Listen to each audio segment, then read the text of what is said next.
My lady, who are these two?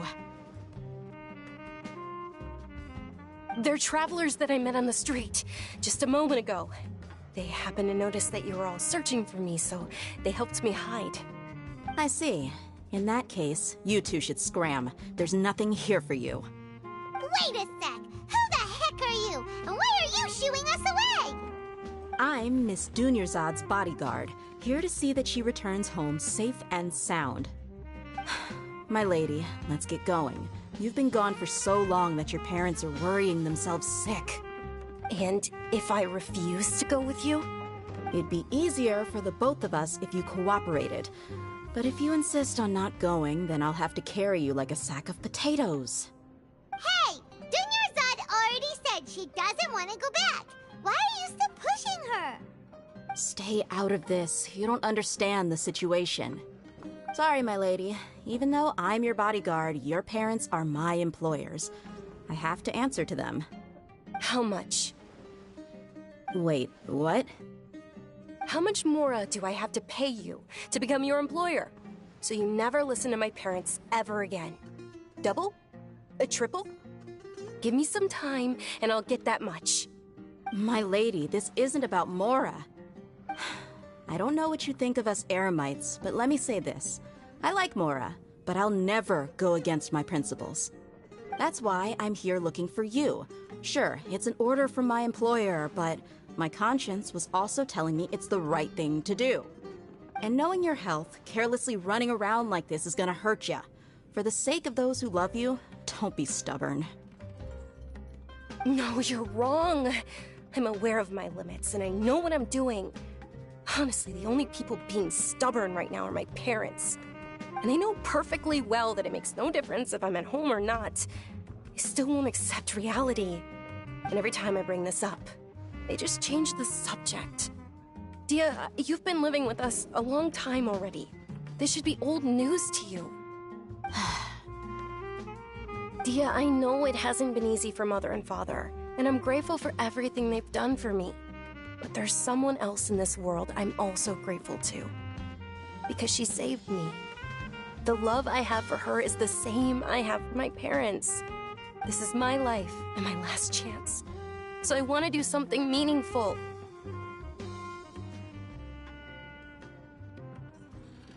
My lady, are you sure what you're doing now is meaningful? Yes, I'm sure. At least, it is to me. Fine, I won't ask you to return home anymore. But let me make something very clear. I'm only doing this because I respect your determination, not because I agree with you. Thank you, Dia. Sorry for being so rude just now. My nerves were acting up. And I even brought up your payment in such an offensive way. Don't worry about it, my lady. I did say that I like Mora. Besides, that's our next topic of conversation. Today's little excursion caused such a ruckus that every single bodyguard at the estate was deployed. It wouldn't be easy to hide things from your old man. Since this definitely won't be your last escapade, here's a little tip. You should at least make it look like your room and things are still in order when you leave. Also, you'll need someone to cover you for when you're out and about. So, I'll let you hire me, my lady. This way, Okay, deal. Yay! Looks like they've reached an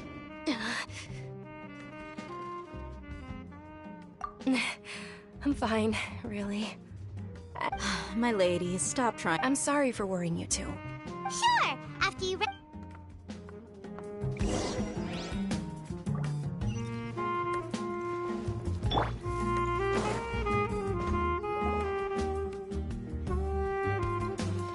Ha! Well, if it isn't Dia. Haven't seen you in nearly half a year. Word on the street is that you're a bodyguard for the Homayani family now. Ha! Don't you find that kind of work boring? Nah, you get used to it. How about a menu over here? You got it. Huh? Isn't this little Miss Homayani herself? We don't get to serve personages like you very often. We'll be sure to prepare our very best. Thank you, sir, but there's no need. I don't have a lot of Mora on me, and I really ought to save as much as I can. But please bring these two the best food you have. They're my new friends, so I want to be a good host for them.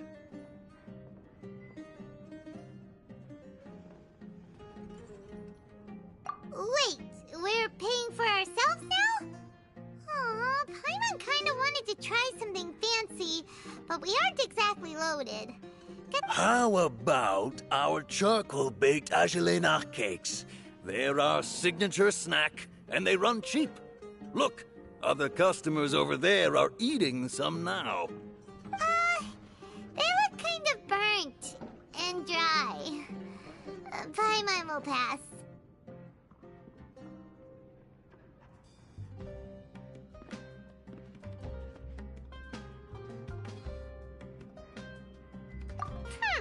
What do you have against my slime dishes? Dunyarzad, we asked a lot of people when we first arrived, and almost nobody was interested in Lesser Lord Kusanali. So, what made you want to follow her?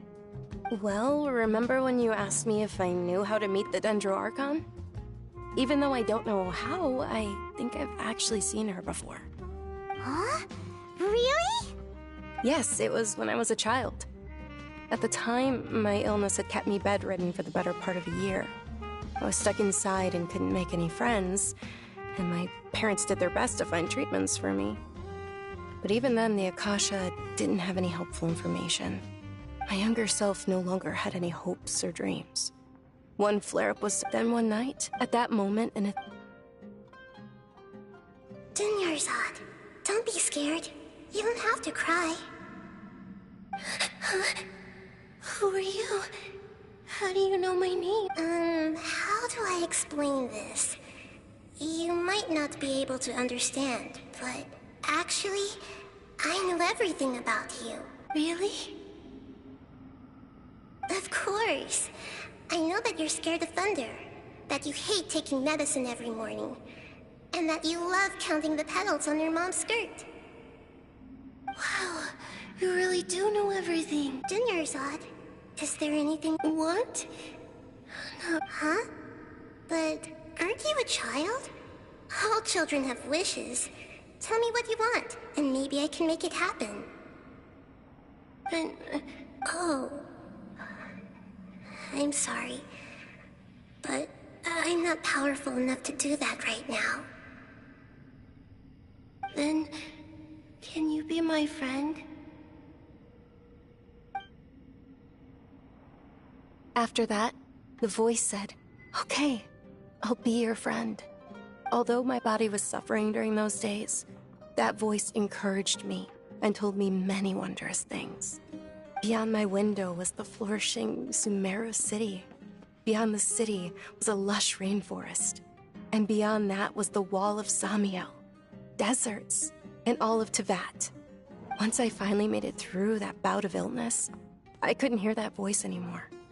I told my mother about it, but she said that I must have been dreaming. But I know that that voice wasn't a figment of my imagination. Before that, I had never heard of Tevat.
Yes, for sure. If it weren't for that voice, I would have never grown curious about the outside world, nor would I have learned how to read and enjoy so many books. That voice sparked a desire for wisdom. It had to have been the Dendro Archon. I've been hoping for a chance to repay her kindness. In fact, I was running around today to help prepare the Sub-Zerus festival for her. What's the Sub-Zerus festival? It's Lesser Lord Kusanali's birthday, which was the day that she was found by the sages. It's actually an old holiday that originally celebrated Greater Lord Rukkhadevata's birthday. When she passed away, the holiday eventually became a celebration of the Lesser Lord's birthday. I heard everyone was overjoyed when they welcomed her back to Sumeru. In those days, the festival was a huge deal. But because of the Academia's influence, people have gradually lost interest in the festival. The Academia actively participates in Sumeru's many holidays dedicated to Greater Lord Rukkhadevata. But when it comes to the Sub-Zero's festival, forget any funding. They practically act like it doesn't exist. Maybe they see Lesser Lord Kusanali's birth as confirmation of Greater Lord Rukkhadevata's death, so they're reluctant to celebrate it. Aw, but that's awful. It is. It's absolutely terrible. Sure, the Greater Lord founded Sumeru, but hasn't Lesser Lord Kusanali been the one quietly protecting us for the past few hundred years? Just remember that we're still out in public. Don't get too carried away now. I know that people over by the Grand Bazaar still hold the Sub-Zero's festival to this day. But I hadn't met any of them before, so I was never able to contribute. But recently, I made a friend there who also follows Lesser Lord Kusanali. I gave her my savings because I want her to throw a wonderful festival this year. That's the least I could do for Lesser Lord Kusanali. Hold on, my lady. Does this friend happen to be Nilu, the one who sends flowers to the estate? Yes, that's her. I saw her leaving the other day with a nervous look on her face. It seemed like she was hiding something in her arms. Did you give her something? Yes. Initially, I didn't have much Mora prepared, so I had Nilu sell one of my skirts. I've agreed with Nilu to meet up at the Grand Bazaar today, and see how things are coming along. Dia, would you accompany me? Sure. That's quite the trip, though. I'll carry you. No, that would be too much, even for you. You might as well just accept the lift. If I let you walk, who knows how long it'll take us. And if anything happens to you, then I'd really never hear the end of it from your father.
But of course, Emilu will be thrilled to hear there are more people interested in Lesser Lord Kusanali.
Don't you think my craftsmanship deserves a higher price?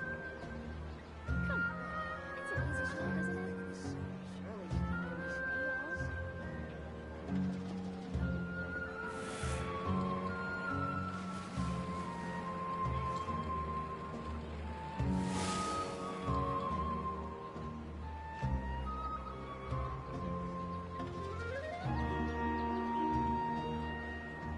Don't you think my craftsmanship deserves a higher price?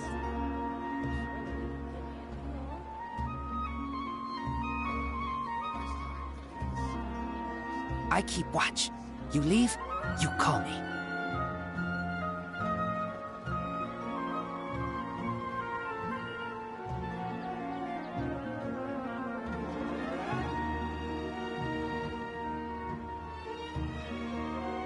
Don't you think my craftsmanship deserves a higher